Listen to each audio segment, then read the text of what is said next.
Ma'am, I'll come back to you. Okay, please ask.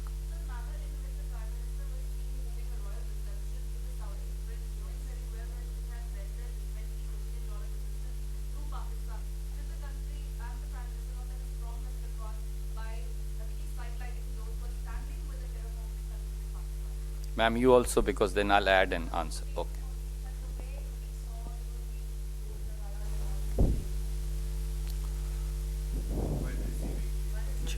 Let me first answer in Hindi and then I'll come back to your question in the same way.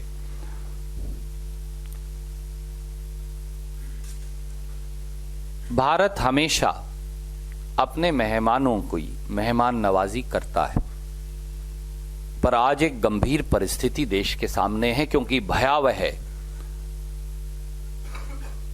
आतंकी हमले से देश गुजर रहा है। ऐसे में हमने देखा कि 72 घंटे पहले एक देश ने पाकिस्तान को, जो आतंकवाद का पोषक देश है, उसको $20 बिलियन का निवेश का तोहफा दिया।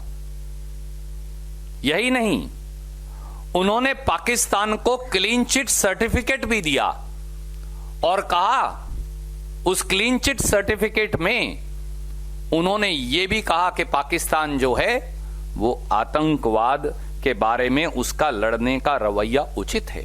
इस प्रकार की आश्चर्यजनक बात भी कही और यह भी कहा कि वो पाकिस्तान के एम्बेसडर हैं। उनके पाकिस्तान से क्या संबंध है, दो मुल्कों के, हमारी उसमें दखलंदाजी नहीं, पर यह मामला सीधा सीधा हमारे देश से जुड़ा है और मोदी जी प्रोटोकॉल तोड़कर जफियां ले रहे हैं। मोदी जी, क्या इस देश के पुलवामा के शहीदों को यही आपकी श्रद्धांजलि देने का तरीका है? क्या आपने पाकिस्तान और उस देश के संयुक्त स्टेटमेंट को नहीं पढ़ा, जिसमें यहां तक कह डाला गया कि आतंकवादी को आतंकवादी घोषित करवाना यूएन लिस्टिंग का राजनीतिकरण है? क्या मौलाना मसूद अजहर जैसे उग्रवादी को, जिसको भाजपा की सरकार छोड़कर आई थी, उसको उग्रवादी घोषित करवाना भी अब राजनीति हो गया? क्या उस संयुक्त स्टेटमेंट ने मौलाना मसूद अजहर को अंतर्राष्ट्रीय उग्रवादी घोषित करने की मांग को सिरे से वर्चुअली खारिज नहीं कर दिया?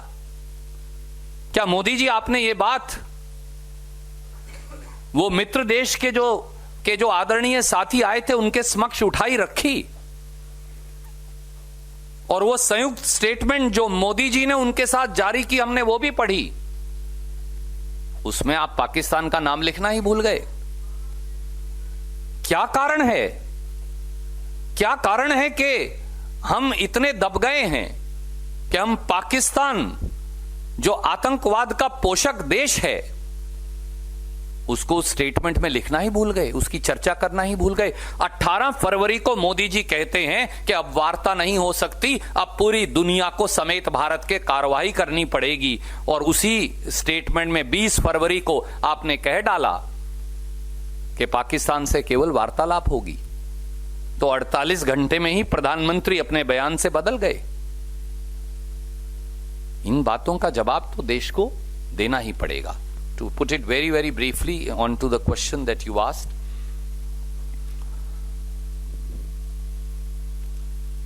India has always respected every visitor and every dignitary. However, we are passing through challenging times post the Pulwama terror attack sponsored by Pakistan, by terrorists getting a safe haven in Pakistan with the active complicity of Pakistan Army, ISI and Pakistan government. We saw how 72 hours earlier a visiting head of the state offered a $20 billion bounty and gift to Pakistan in shape of investment. How a visiting head of the state gave a clean chit certificate on terrorism to Pakistan, and even went to the extent of saying that he is going to be their brand ambassador. What two other countries have a relationship is their problem, but this time it affects us. So when Modi ji went on his hug diplomacy by breaking protocol, a fair question that needs to be asked is this your way of paying homage to the martyrs of Pulwama? Did you not read the joint statement issued by the government of SAK, Kingdom of Saudi Arabia and Pakistan, which went to the extent of saying that declaring a terrorist is politicization of UN list? Is declaring Maulana Masood Azhar a politicization of UN list? Could Modi ji not have the courage to question or ask a friendly country as that they should amend their statement and ensure that they grant help and support us in declaring Maulana Masood Azhar as an international terrorist?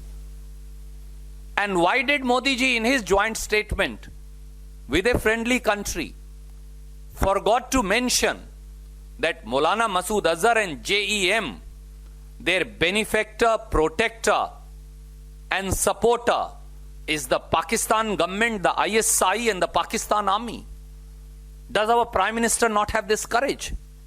These are questions that have to be fairly asked. He's been waiting, ma'am, for some time. You know, from this very podium, your Congress President, former Prime Minister, Defense Minister, Ghulam Nabi Azad said, you will not do politics on this. Absolutely. You support the government in whatever it is.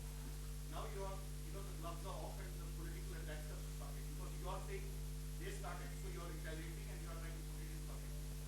But does this augur well, because we are now in the midst of elections? My friend, I, in the beginning of my statement said, and I quoted Rahul ji to say, Congress party and the entire nation stands united with our armed forces, as also our government, in every step that they take to tackle Pak-sponsored terrorism. And I said we are determined in that resolve even today. However, if the conduct of the BJP president, of the Prime Minister himself, of the National Working Committee members of the BJP is so shameful, so as to dishonor the memory of our martyrs, questions must be asked. Questions must be asked about the gross intelligence and security failure of this government. Question must be asked of the priorities of a Prime Minister who, at a sensitive time as this, has gone on another foreign tour to South Korea instead of tackling terror and terrorism in India. Questions must be asked as to who provided the kilograms of RDX, the Mi-4 carbines and rocket launchers to the homegrown so-called terrorists. Questions must be asked as to how a RDX-laden vehicle came onto the sensitive national highway when there is a standard protocol in place. Questions must be asked as to how a security and intelligence failure happened where a clear-cut warning was ignored. Questions must be asked as to why airlifting of our troops was not allowed when for 1 week they were stranded there and they were repeatedly requesting Government of India and MHA. I don't think so. It's sacrilegious to ask these questions. It's actually nationalistic to ask these questions.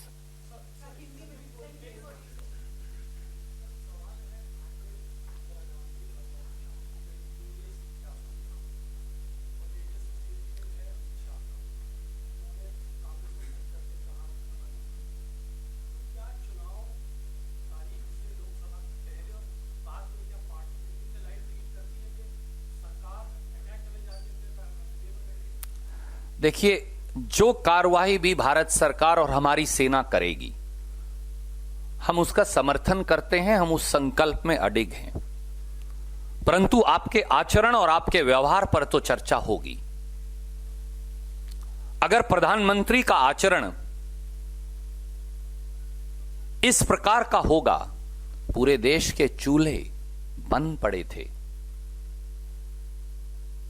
सेना के शहीदों की शहादत के सदमे से देश उबर नहीं पा रहा था और प्रधानमंत्री जी 4 घंटे तक सैर सपाटा कर रहे थे, फिल्मों की शूटिंग कर रहे थे, चाय नाश्ता उड़ा रहे थे, अपने नारे लगवा रहे थे। आपके जो राष्ट्रीय कार्यकारिणी के सदस्य हैं और आपके जो राष्ट्रीय अध्यक्ष हैं अमित शाह, उनके शर्मनाक व्यवहार और आतंकवाद को भी का राजनीतिकरण करने पर तो सवाल पूछे जाएंगे। जिस प्रकार से राष्ट्रीय सुरक्षा के साथ खिलवाड़ हुआ और इंटेलिजेंस फेलियर हुआ, उस पर तो प्रधानमंत्री जी की जवाबदेही और सरकार की मांगी जाएगी। कैसे कई किलोग्राम RDX MI4 कार्बाइन और रॉकेट लॉन्चर लेकर उग्रवादी वहां घुस आए? ये किसकी नाक के नीचे हुआ? अगर मोदी सरकार की नाक के नीचे नहीं, क्योंकि जम्मू कश्मीर में भी आपका शासन है और दिल्ली में भी आपकी सरकार है। राष्ट्रीय जम्मू श्रीनगर राष्ट्रीय राजमार्ग पर RDX की गाड़ी जो कभी आ ही नहीं सकती क्योंकि स्टैंडर्ड प्रोटोकॉल इन प्लेस हैं, वो कैसे घुस गई जिससे हमारे जवान हताहत हुए? क्यों आपने एक स्पेसिफिक इंटेलिजेंस इनपुट जो जम्मू कश्मीर पुलिस ने दिया था एक्सप्लोजिव डिवाइस को लेकर और कॉन्वॉय की मूवमेंट को लेकर, आपने उसे क्यों इग्नोर किया? और क्यों आपने हमारे सैनिकों को 5,000 करोड़ रुपया आपको अपनी पब्लिसिटी पर खर्च करने के लिए है मोदी जी, 2,500 करोड़ रुपया आपके पास विदेश यात्राओं के लिए हैं, पर आपके पास चंद लाख रुपया 2, 4, 5 लाख रुपया जिससे हमारे सैनिक जहाज से आ सकते थे और दर्जनों जिंदगियां बच सकती थी, उनके लिए नहीं है। तो ये सवाल तो पूछे जाएंगे। धन्यवाद।